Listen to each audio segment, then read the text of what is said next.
পৃথিৱী বিখ্যাত মা কামাখ্যা দেৱীৰ অম্বুবাচী মেলাৰ চলি আছে গুৱাহাটীৰ আমাৰ নীলাচল পাহাৰত। অম্বুবাচী মেলা বুলি ক'লে মানে পৃথিৱী বিখ্যাত অম্বুবাচীৰ নাম মানে বহুত দূৰণিৰ পৰা দেশ বিদেশৰ পৰা সাধু সন্যাসীবিলাক আহি উপস্থিত হয়। আনবেলিৰ নিচিনা এইবেলো বহুত দূৰণিৰ পৰা তীৰ্থযাত্ৰীবিলাক আহি ইয়াত উপস্থিত হৈছে। আৰু অম্বুবাচী মেলা আমাৰ কামাখ্যা দেৱীৰ মানে ঋতুমতী হয় বুলি শুনিছো। এয়া 22 তাৰিখৰ পৰা লাগিছে অম্বুবাচী মেলা আৰু 25 তাৰিখৰ 3 তাৰিখে ৰাতি 3টা বজাত শেষ হৈছে বুলি গম পাইছো। আৰু সেই উপলক্ষে আমাৰ হিন্দু ধৰ্মৰ মানুহবিলাকে অম্বুবাচী মেলাত আৰু কামাখ্যা দেৱীৰ ঋতুমতী হয় বুলি গম পায়।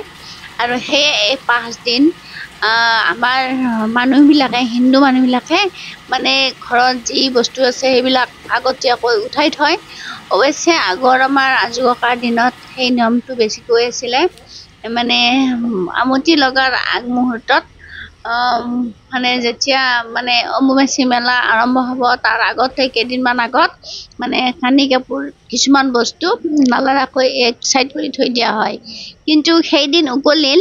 এতিয়া যদিও আছে সেই নিয়মটো তথাপিতো মাজে মাজে কিছুমানৰ নাই, কিন্তু তথাপিতো চলি আছে। তেনেদৰে আমিও এনেকে ঘৰ কাঠি মুচি বা বিচনাৰ কানি কাপোৰ গুচাই গোটেই যিমান কানি কাপোৰ আছে পৰ্দাৰ পৰা টেবুলৰ পৰা কাপোৰৰ পৰা চোফা কুফৰৰ পৰা তলত পৰা কাৰ্পেটৰ পৰা গোটেইখিনি আমি এনেকে ধুই পখালি ৰ'দত দিছো। ভাগ্য ভাল মানে আনবেলি ৰামতিৰ দিনাখন মানে বৰষুণ দিয়ে, মানে কাপোৰ মেলি দিবৰ মানে জাগা নাই। এইবেলি ইমান ধুনীয়াকৈ ৰ'দ দিছে।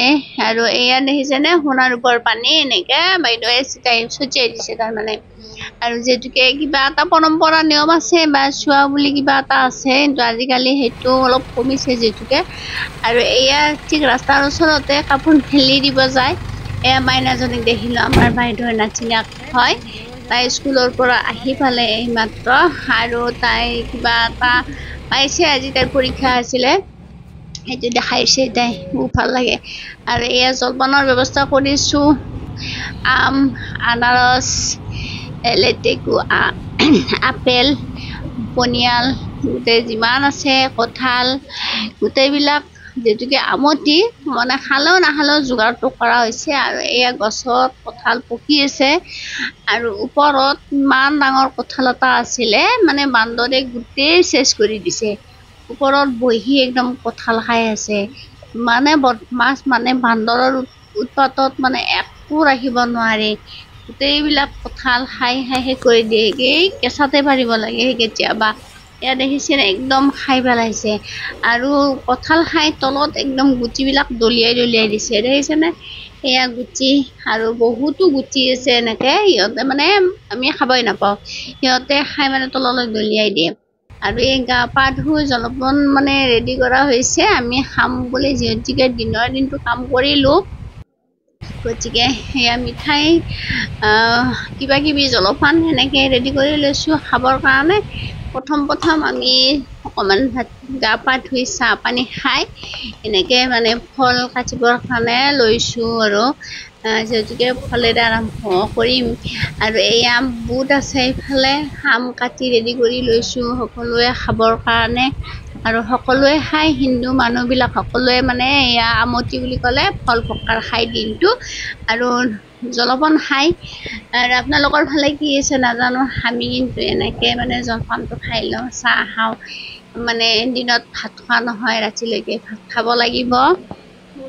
এতিয়া মানে জলপানে খাই আছো। লেটেকু মই খাব থৈ দিছো। আৰু এয়া দৈ আছে কোমল চাউলৰ লগত খাবৰ কাৰণে, মই কিন্তু কোমল চাউল নাখাওঁ। আৰু ৰাতিলৈ এয়া ব্ৰইলাৰ মাংস ভাজি খাবৰ কাৰণে, আৰু এয়া কুকাৰত ছাগলীৰ মাংস ৰান্ধি খাবৰ কাৰণে। আৰু এয়া হৈছে মাছ, যিহেতুকে মই মাংস নাখাওঁ, গতিকে মাছেৰে মই খাম বুলি ভাবিছো। এয়া মাছৰ কণী ভাজি আৰু মাছ আৰু সেইফালে মই ভাত খাব লৈছোঁ যিহেতুকে মই মাংসয়ে নাখাওঁ গতিকে মই মাংসলৈ ৰৈ থকা নাই আৰু যিহেতুকে মই বাইদেউহঁতৰ ঘৰত যাব লাগিব বাইদেউহঁতৰ ঘৰত অহাকালি কিবা এটা পৰ্ব আছে গতিকে মই ভাত খাই বাইদেউহঁতৰ ঘৰত এতিয়া যাম আৰু যিহেতুকে আমাৰ আমঠি বুলি কয় সেই আমঠিটো আমাৰ মাছ মাংস আচলতে ৰাতি চলে দিনত ফল প্ৰকাশ চলে গতিকে আঞ্জা উতলি আছে সৰুকৈ হ'লেও যোৱাকালি দিব লাগিছিল ভিডিঅ'টো আজি দিয়াত মানে বিশেষ অসুবিধাৰ কাৰণে দেৰি হ'ল গতিকে আপোনালোকে মোৰ ভিডিঅ'টো চাই কেনেকুৱা পালে জনাব লাইক কৰিব কমেণ্ট কৰিব পেজটো ফ'ল' বা ছাবস্ক্ৰাইব কৰিবলৈ নাপাহৰিব আৰু আজিলৈ আহিছোঁ বাই বাই সকলো ভালে থাকক সুস্থ থাকক তাকে আশীৰ্বাদ কৰিছোঁ সকলোকে